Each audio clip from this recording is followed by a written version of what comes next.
स्वागत है आपका हमारे YouTube channel GK with me में। जैसा कि आपको पता है हमने हरियाणा जीके की सीरीज शुरू की है, तो कुछ क्लासेस हम पहले भी पढ़ चुके हैं।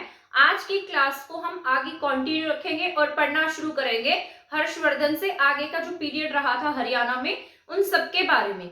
जैसा कि आपको पता है मैंने पहले वाली क्लासेस में आपको जिस तरीके से बताया था कि किस तरीके से हरियाणा में गुप्त वंश आया, मतलब पहले तो इंडिया के साथ साथ हरियाणा में किस तरीके से गुप्त वंश एक्टिव रहा। उसके बाद हमारे हरियाणा में जब गुप्त वंश की समाप्ति हो गई, जिस तरीके से मैंने आपको बताया था कि जो भानुगुप्त है, भानुगुप्त का हमारे यहाँ पर एक क्या मिला था, सती प्रथा का उल्लेख मिला। ठीक है, सती प्रथा पहले कहां देखने को मिला है, गुप्तों के वंश में। जब गुप्त वंश कहां था, समाप्ति की ओर था, तब कौन सा अभिलेख देखने को मिला, एरण अभिलेख, जिसमें किसका जिक्र किया गया था, मतलब सती का। ठीक है, या सती प्रथा का। यहां तक आते आते जो महिलाओं की स्थिति थी वो कैसी होने लगी, बहुत अधिक खराब होने लगी थी। तो मैंने ये सारी बातें आपको बता दी थी। उसके बाद मैंने आपको बताया था कि किस तरीके से हमारे हरियाणा में कोई भी मजबूत शासक नहीं बचा था। तो इसके बाद जिस तरीके से छुटपुट एरिया में, मतलब पूरे भारत में क्या होने लगे, जैसे गुप्त वंश की समाप्ति हुई, गुप्त वंश की समाप्ति के बाद पूरा का पूरा जो इंडिया था यहाँ पर क्या होने लगे,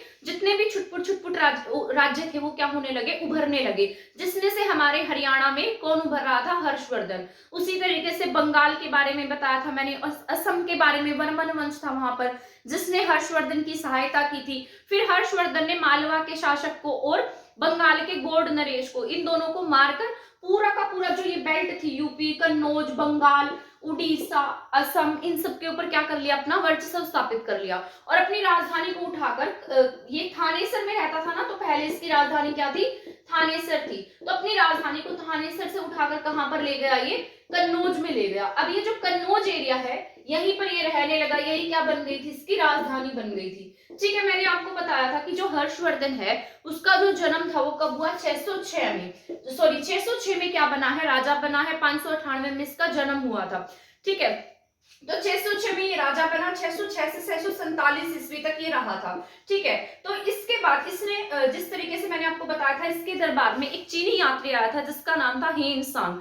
हेनसांग इसके दरबार में रहा। इसका दरबारी कवि बाणभट्ट था, जिसने हर्षचरितम लिखी थी। मैंने आपको हर्षचरितम के बारे में भी बताया था, पर मैंने आपको ये नहीं बताया था कि हर्षचरितम में कितने अध्याय हैं। तो जो हर्षचरितम है वो किसके द्वारा लिखी गई है, इसके दरबारी कवि बाणभट्ट के द्वारा। जो हर्षचरितम है ये कौन सी भाषा की पुस्तक है, संस्कृत भाषा में है, क्योंकि इसके पीछे क्या लग गया, हलंत लग गया और पीछे म की साउंड आ गई। तो ये कैसी भाषा में है, संस्कृत भाषा में है। और इसमें टोटल 8 अध्यायों में लिखी गई है, जिसमें से 3 अध्याय जो है वो किसके बारे में जानकारी देते हैं। इसमें से 3 अध्याय जो हर्षचरितम के हैं, शुरू के जो 3 अध्याय हैं वो जानकारी देते हैं हर्षवर्धन की वंशावली के बारे में। ठीक है, किसके बारे में जानकारी देते हैं, हर्षवर्धन के बारे में। मतलब हर्षवर्धन किस तरीके से राजा बना, इसकी बहन कौन थी, इसका भाई कौन था, कैसे पुष्यभूति था, कैसे प्रभाकर वर्धन था, तो वर्धन वंश कैसे आगे आया। तो ये सारी जितनी भी बातें वो किस में लिखी गई हैं, अध्याय 3 में लिखी गई हैं। इसके बाद शुरू हो जाते हैं आगे के जो 5 चैप्टर है ना हर्षचरितम के, वो सभी बताते हैं हर्षवर्धन के बारे में। हर्षवर्धन का राज्य कैसा था, हर्षवर्धन का साम्राज्य कैसे फला फूला, इसने कैसे काम किया, कैसे विजय प्राप्त की, ये सब किसमें लिखा गया है आगे के 5 अध्यायों में। तो इस प्रकार जो बाणभट्ट की पुस्तक है वो 3+5 यानी कि 8 अध्यायों में डिवाइड है। कितने अध्याय लिखे हैं इसमें, बाणभट्ट ने 8 अध्याय लिखे हैं। इसी तरीके से आपने एक पुस्तक पढ़ी थी अष्टाध्यायी, जो पाणिनि ने लिखी थी, और ये भी संस्कृत की मतलब संस्कृत की थी। ठीक है, तो अष्टाध्यायी जो थी वो पाणिनि ने लिखी, पाणिनि के टाइम में थे पाणिनि। ठीक है, किसके टाइम में थे, नंदवंश में महापद्मानंदन के समय में थे। ठीक है, अष्टाध्यायी किसने लिखी, पाणिनि ने। तो इसमें भी कितने अध्याय हैं, 8 अध्याय हैं। उसी तरीके से जो बाणभट्ट ने पुस्तक लिखी है ना, इसका नाम क्या है, हर्षचरितम। इसमें भी टोटल कितने चैप्टर्स है, 8 चैप्टर। बताया था कैसे हर्षवर्धन का साम्राज्य फला फूला, कैसे आगे चलकर जो बाणभट्ट है इसने पुस्तक लिखी। इसके दरबार में कौन आया था, हेनसांग आया था। हेनसांग क्या था, चीनी यात्री था। इसके बारे में कल मैंने आपको पूरी स्टोरी बताई थी ना, कि कैसे वहां से चलता चलता आया और पूरे 2 साल में यहाँ पर आकर पहुंचा। 627 में चलना शुरू किया, 629 में पहुंचा, और यहाँ पर ये कितने साल तक रहा था, 14 साल तक रहा था। ठीक है, तो मैंने ये भी आपको बताया था 643 ईस्वी में यहाँ पर, मतलब 629 में तो आकर पहुंचा।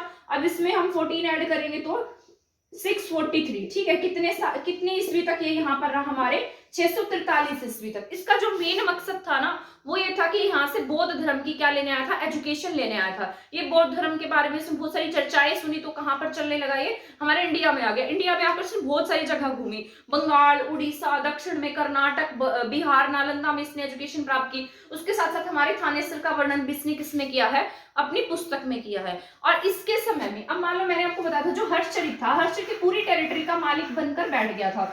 तो इसने सोचा कि क्यों ना मैं नीचे की तरफ, दक्षिण की तरफ भी ट्राई करूं, क्या पता मैं यहाँ पर भी अपनी जीत हासिल कर सकूं। तो उस टाइम यहाँ पर इसने वातापी वंश था, एक वातापी या फिर एक वातापी वंश था, या चालुक्य वंश भी हम इसको कह सकते हैं। ठीक है, इसका राजा था पुलकेशिन सेकंड। क्या नाम था इसका, पुलकेशिन सेकंड। और ये नर्मदा नदी के किनारे मतलब रहता था। और ये इसका नाम क्या था, यहाँ पर हम पढ़ रहे थे हर्षवर्धन के बारे में। तो जो हर्षवर्धन था ना, इसने सोचा कि मैं अब कन्नौज का तो पूरा मालिक बन बैठा हूं, क्यों ना मैं यहाँ कर्नाटक के एरिया के पास आसपास में अपनी सेना भेजूं और क्या पता मुझे जीत हासिल हो जाए। तो ये वहां से चलता हुआ यहाँ पर अटैक करने के लिए आ गया और नर्मदा नदी के पास में इन दोनों के बीच में क्या हुआ, युद्ध हुआ था। तो उसमें ये जो हर्षवर्धन था ना वो क्या हो गया, हार गया था। तो इसलिए इन्होंने एक अभिलेख लिखवाया, एहोल अभिलेख। ये किसके द्वारा लिखवाया गया था, जो ये वातापी और चालुक्य थे ना, पुलकेशिन सेकंड, इसने लिखवाया था। हर्षवर्धन क्यों लिखवाएगा, क्योंकि वो तो हार गया था, तो अपनी हार थोड़े ना कोई लिखवाएगा, वो तो अपनी जीत लिखवाएगा। ठीक है, तो इसने पुलकेशिन सेकंड ने एहोल अभिलेख लिखवाया, जिसमें किसकी जीत का वर्णन किया, इसने खुद की जीत का वर्णन किया कि मैंने इस तरीके से किसको हरा दिया था, हर्षवर्धन को। इस तरीके से लिखा गया है कि एक प्रतापी राजा जो कन्नौज का मतलब कन्नौज का अधिकारी था, उसने पूरे के पूरे उत्तर भारत पर अपना वर्चस्व स्थापित कर रखा था, वो हमारे यहाँ नर्मदा नदी के पास अटैक करने आया और हमने उसको हराकर यहाँ से खदेड़कर बाहर भगा दिया था। तो ये सब बातें इसने इस अभिलेख में लिखवाई हैं। इस तरीके से एक अभिलेख था जिसमें मतलब ये लाइंस क्या हो गई है, लिखी गई है। तो ये एहोल अभिलेख थी, वो 633 से 634 ईस्वी के आसपास हुई थी। तो ये बात भी आपको याद रख लेनी है। तो इस तरीके से जो हर्षवर्धन था वो अपना शासन अच्छे से चलाता रहा और इसके बाद में 606 से 647 ईस्वी में क्या हो जाती है, इसकी डेथ हो जाती है। अब इसकी डेथ के बाद अब यहाँ पर कौन सी शताब्दी है, 7वीं शताब्दी है। तो यहाँ पर अब कोई बहुत बड़ा राजा नहीं बचता है। तो इसके बाद में यहाँ पर हमारे इंडिया में तोमर वंश आता है। ठीक है, जिसने दिल्ली बसाई थी, दिल्ली का के नाम से क्या बसाई इन्होंने, दिल्ली बसाई। तो यहाँ पर अनंगपाल सेकंड, अनंगपाल आया था, अनंगपाल तोमर। ठीक है, उसके बारे में अब हम पढ़ लेते हैं, तोमर वंश के बारे में, कि कैसे हरियाणा में जो तोमर वंश है वो उभर कर सामने आया और इसने हमारे हरियाणा पर कैसे शासन। इसमें किसकी डेथ हो जाती है, हर्षवर्धन की। हर्षवर्धन की डेथ के बाद में 736 ईस्वी के आसपास यहाँ पर हमारे हरियाणा में अनंगपाल सेकंड आया, अनंगपाल आया। क्या नाम था इसका, अनंगपाल तोमर कहेंगे हम इसको। क्या नाम था इसका, अनंगपाल तोमर। तो ये कहां पर आया, हमारे हरियाणा में आकर इसने क्या बसाई थी, मतलब हरियाणा, दिल्ली, राजस्थान, इन एरिया में ज्यादा एक्टिव था। ये दिल्ली में ज्यादा एक्टिव था, उसके साथ साथ इन्होंने हरियाणा में भी काम किया। ठीक है, हरियाणा के फरीदाबाद में। तो ये फरीदाबाद के पास में ज्यादा एक्टिव थे, क्योंकि फरीदाबाद भी कहाँ लगता है, दिल्ली के साथ में टच होता है। तो इन एरिया में इनका जो बोलबाला था वो ज्यादा देखने को मिला। तो अनंगपाल तोमर ने क्या बसाई है, दिल्ली का। इसको पहले क्या कहते थे, दिल्ली का, या फिर हम इससे क्या कह सकते हैं, दिल्ली।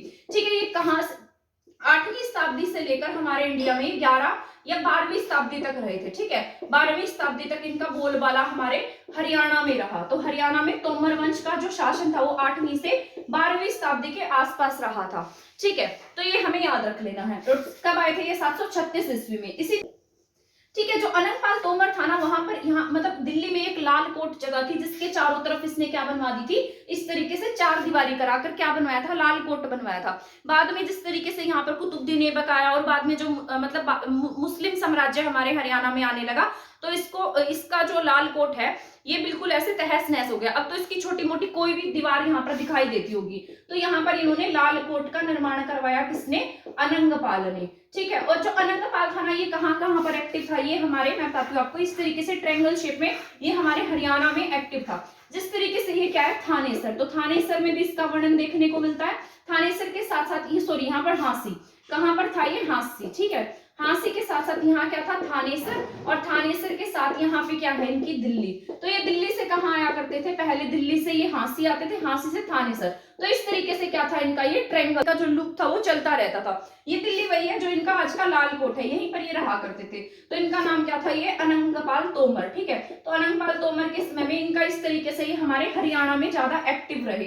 हरियाणा में एक्टिव होने के साथ साथ अब अनंगपाल सेकंड, अनंगपाल के बाद में सूरज का, इसका नाम क्या था, अनंगपाल। अनंगपाल के बाद में हरियाणा में आया सूरजपाल। क्या नाम था उसका, सूरजपाल। अब ये जो सूरजपाल है इसने हरियाणा में एक मेन काम कराया, जो सूर्य कुंड हम पढ़ते हैं ना, सूरज कुंड का मेला, तो इन्होंने सूरज कुंड बनवाया था। ठीक है, सूरज कुंड जो सूर्य की शेप में ऐसे गोल सा बना हुआ था, क्योंकि ये भगवान जो सूर्य भगवान थे उनको अपना इष्ट देवता मानते थे, इसलिए इन्होंने उनकी आराधना करने के लिए क्या बनवा दिया, यहाँ पर सूरज कुंड का निर्माण कराया। तो इसीलिए जो सूरजपाल है ये हमारे लिए इसलिए फेमस है। अनंगपाल ने क्या बनवाया था, एक डैम बनवाया था। ठीक है, जिसे किस नाम से जानते हैं, अनंगपाल डैम के नाम से, या फिर किस नाम से जानते हैं, ग्रेविटी डैम के नाम से। तो इसलिए इन दोनों का नाम हमारे हरियाणा में लिया जाता है। और ये हरियाणा के साथ साथ दिल्ली में ज्यादा एक्टिव थे, दिल्ली में ज्यादा रहा करते थे। और हमारे हरियाणा के कहां पर आए हैं, हांसी में आए हैं और थानेसर। हांसी और थानेसर में इनका वर्णन मिलता है। और फिर दिल्ली में मतलब इस तरीके से रहते थे, दिल्ली से हांसी, थानेसर और दिल्ली,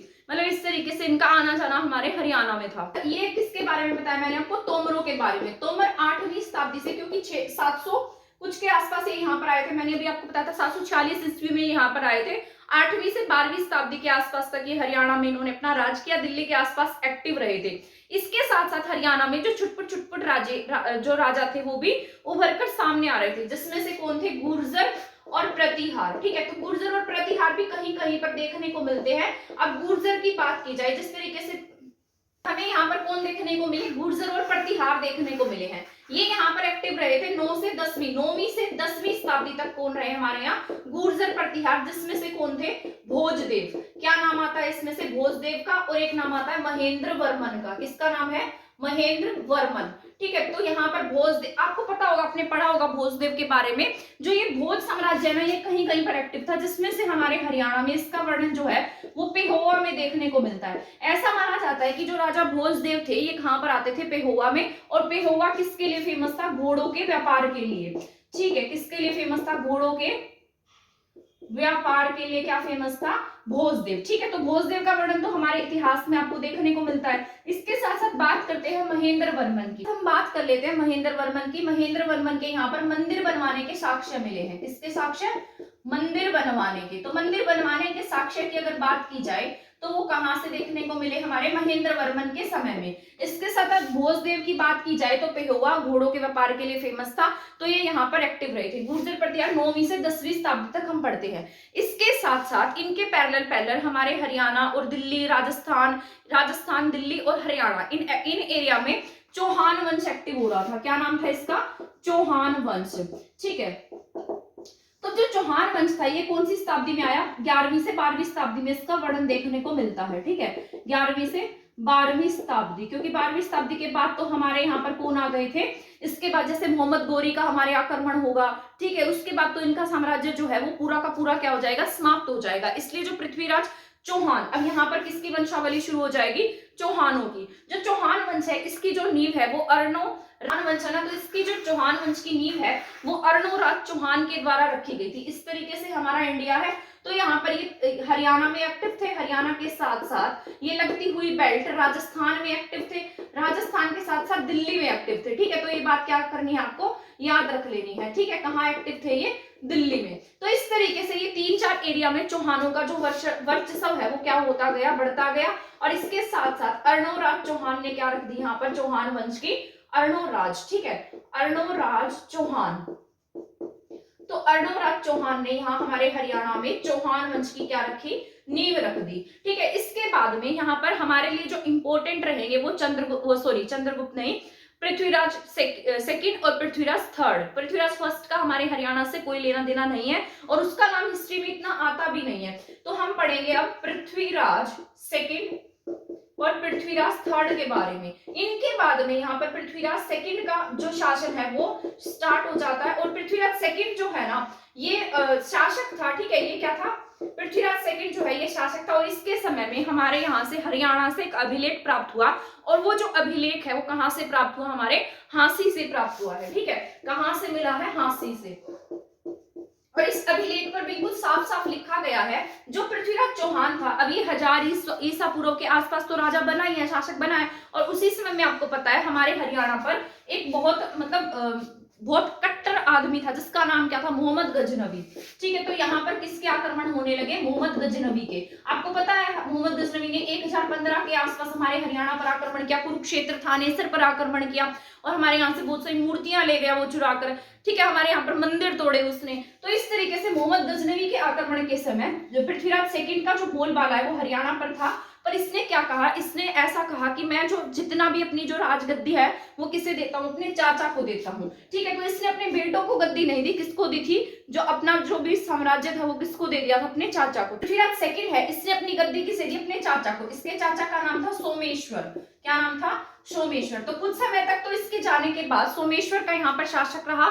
शासक के बाद इसके बाद में फिर कौन आया है, पृथ्वीराज थर्ड आया है। पृथ्वीराज थर्ड के समय में आप सभी को पता है हमारे हरियाणा में 2 प्रमुख लड़ाइयां लड़ी गई। अब इस समय तक तो हमारे यहाँ पर मोहम्मद गजनवी के आक्रमण हुए। मोहम्मद गजनवी का जो उद्देश्य था वो क्या था, यहाँ से मूर्तियों को ले जाना, धन लूट कर ले जाना, जितना भी पैसा हुआ उठाकर अपने वहां पर मतलब ले गया, ये अपने देश में ले गया। इसके बाद हमारे यहाँ पर किसका शासन होता है, पृथ्वीराज थर्ड का। पर जो अभिलेख मिला है वो किसका है, पृथ्वीराज सेकंड का है। याद रखना है, अभिलेख पृथ्वीराज सेकंड का है। और जो यहाँ पर जो किले वगैरह का काम हुआ, जो पृथ्वीराज थर्ड के किले के नाम से जाना जाता है, हांसी में जो इसका किला है, सवारों का किले के नाम से भी हम जानते हैं, और ये कहाँ पर है, हांसी में। असीरगढ़ का किला भी यही है, और ये किसका किला माना जाता है, पृथ्वीराज चौहान का। इसके साथ साथ पृथ्वीराज चौहान की कचहरी फेमस थी। राय पिथौरा का किला जो दिल्ली में है वो भी फेमस है। इसके साथ साथ गोहाना का किला फेमस है, जो किसके समय में बनाया गया था, पृथ्वीराज थर्ड के समय में बनाया गया था। ऐसा कहा जाता है कि इसकी जो नींव बनाने का काम है वो किसके समय में हो गया था, पृथ्वीराज सेकंड। और इसके टाइम में जो भी इसके पूर्वज हुए थे उनके समय में किले बन गए थे, लेकिन जो फेमस हुए हैं ना वो पृथ्वीराज थर्ड के समय में हुए हैं। इसलिए हम उन्हें किसके नाम से जानते हैं, पृथ्वीराज थर्ड के किले के नाम से जानते हैं। ठीक है, अगर आपसे हांसी का किला पूछेगा तो ये पृथ्वीराज थर्ड का किला है। तो शाम की बारादरी पूछेगा तो वो भी किसकी है, पृथ्वीराज थर्ड की है। ठीक है, गोहाना के किले किसके हैं, वो भी पृथ्वीराज थर्ड के हैं। तो ये बातें आपको याद रख लेनी है। इसके बाद हमारे हरियाणा पर 1191 और 1192 के आसपास लड़ाइयां हुई। और पहली लड़ाई जिसे हम तराइन की लड़ाई, तरोरी की लड़ाई, इन तरावड़ी की लड़ाई, इन सबके नाम से जानते हैं। ठीक है, करनाल की लड़ाई नहीं है, ये एरिया करनाल में है, पर ये करनाल की लड़ाई नहीं है। करनाल की लड़ाई 1739 में हुई थी, नादिर शाह और मोहम्मद शाह रंगीला के बीच में, वो अलग थी। ठीक है, तो कभी उसको इसके साथ में मिक्सअप कर देना, वो अलग थी और ये अलग है। ये जो लड़ाई हुई है 1191 और 1192 में। ठीक है, इसे तराइन की पहली लड़ाई और 1192 वाली को तराइन की दूसरी लड़ाई के नाम से हम जानते हैं। ये जो लड़ाई हुई थी पृथ्वीराज चौहान यानी कि जो पृथ्वीराज थर्ड था उसके समय में, और साथ साथ मोहम्मद गोरी के समय, मतलब मोहम्मद गोरी के साथ इसकी लड़ाई हुई। जब ये मोहम्मद गोरी यहाँ पर आया था तो इतना शक्तिशाली नहीं था, तो पहली लड़ाई में ये हार गया। और हार कर हम आपको पता है हमारे जो इंडियन जो भी राजा थे वो कैसे होते थे, बहुत दयालु होते थे, इनको छोड़ देते थे, और वही इनकी सबसे बड़ी गलती होती थी। ठीक है, बाद में क्योंकि इनके लिए क्या बन जाते, बिल्कुल मुसीबत बन जाते थे। और इसी तरीके से पृथ्वीराज थर्ड ने क्या किया, इस पर दया दिखा दी और मोहम्मद गोरी को छोड़ दिया। और मोहम्मद गोरी जान बचाता हुआ यहाँ से 1 साल तो भाग गया, फिर अगले साल अपनी पूरी सेना को लेकर फिर से आया, और इसने पृथ्वीराज थर्ड को क्या किया, सेकेंड युद्ध में हरा दिया। हरा कर इसका कुछ लोग कहते हैं कि इसको अपने साथ ले गया था, जंजीरों में बात करो, कुछ लोग कहते हैं कि इसने इसका गला काट दिया। ठीक है, तो पृथ्वीराज चौहान यहाँ सेकेंड युद्ध में क्या हो गए, मारे गए। और यहाँ पर जो सेकेंड लड़ाई है वो किसके द्वारा जीत ली गई, मोहम्मद गोरी के द्वारा। और इसके साथ ही हमारे इंडिया में इसकी नींव शुरू हो जाएगी मुगल साम्राज्य की। इसके बाद जिस तरीके से गुलाम वंश चलाएगा, ठीक है, गुलाम वंश के बाद जैसे कुतुबुद्दीन ऐबक आएगा। आपको पता होगा कि कुतुबुद्दीन ऐबक का जो इसने क्या बनवाया था, 2.5 दिन का झोपड़ा भी बनवाया था। तो इस तरीके से आगे चलकर हमारे यहाँ पर क्या चालू हो जाएगा, मुगल साम्राज्य चालू हो जाएगा। तो हमारे यहाँ पर ये किसका वंश था, चौहानों का। अब चौहानों के बाद में हमारे ऐसा नहीं था कि हमारे हरियाणा में और साम्राज्य नहीं एक्टिव हो रहे थे, तो कहीं कहीं छुटपुट एरिया में क्या देखने को मिला, एक नया साम्राज्य देखने को मिला। ठीक है, एक नया, ऐसा कह सकते हैं कि नया एरिया या नया जो भी गणराज्य है इस तरीके से देखने को मिला। ठीक है, उसका नाम था भदानक। ठीक है, भद्र कहा जाता था उनको, और वो दक्षिण या राजस्थान की तरफ ज्यादा एक्टिव होते थे, जिसे आगे जाकर हमने क्या कहा, भडानक। तो हमारे हरियाणा में कौन थे, भडानक थे। तो अब मैं बता देती हूँ भडानक कौन से एरिया में ज्यादा एक्टिव थे। इस तरीके से हमारे हरियाणा में जो राजस्थान से लगती हुई पट्टी है, जो महेंद्रगढ़ के आसपास है, महेंद्रगढ़, नारनौल और इनके आसपास के एरिया में कौन थे, इसके साथ साथ रेवाड़ी, तो यहाँ पर कौन एक्टिव थे, भदानक एक्टिव थे। ठीक है, तो आपको ये याद रख लेना। तो जो भदानक थे वो भद्र साम्राज्य के थे। किसके थे, भद्र। पहले क्या होता था, भद्र थे यहाँ, उसके बाद में भदानक थे। जो यदुवंशी है ना, ये क्या कहते हैं, इनमें से कुछ ऐसा मानते हैं कि हम किसके वंशज हैं, हम भी क्या है, भडानक है या भदानक है। तो जो ये एरिया था, जो भडानक थे, ये कहाँ पर एक्टिव होने लगे, ये महेंद्रगढ़, नारनौल, रेवाड़ी, इनकी पट्टी में एक्टिव होने लगे। और यदुवंशी भी क्या कहते थे कि हम क्या है, भडानक है। ठीक है, तो ये जो मतलब भडानक के बारे में हमने जाना, ये कहाँ एक्टिव थे, महेंद्रगढ़, रेवाड़ी और नारनौल, इस एरिया में ज्यादा एक्टिव थे। इसके साथ चौहानों की हमने बात की है। चौहानों के बारे में हमने जाना कि जो पृथ्वीराज चौहान है उसके समय में क्या क्या फेमस हुआ, वो कहाँ पर एक्टिव था। जिस तरीके से हमारे भिवानी के तो शाम में इसकी बारादरी थी, जहां पर ये बैठा करता था, जहां पर 12 दरवाजे थे, इस तरीके से 12 कमरे थे और ये बीच में बैठता था और इसको पूरा का पूरा व्यू दिखाई देता था बीच में बैठने के बाद। और इसका किला है कहां पर, हांसी में। तो पृथ्वीराज चौहान के किले के बारे में हमने जाना। ठीक है, ये हांसी में एक्टिव था, दिल्ली में एक्टिव था, भिवानी में एक्टिव था, राजस्थान में एक्टिव था पृथ्वीराज थर्ड।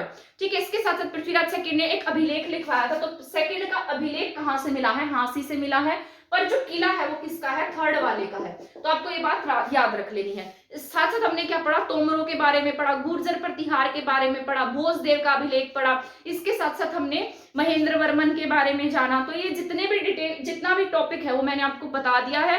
कल की क्लास में मैं आपको यहाँ पर नोट डाउन करके पढ़ा दूंगी।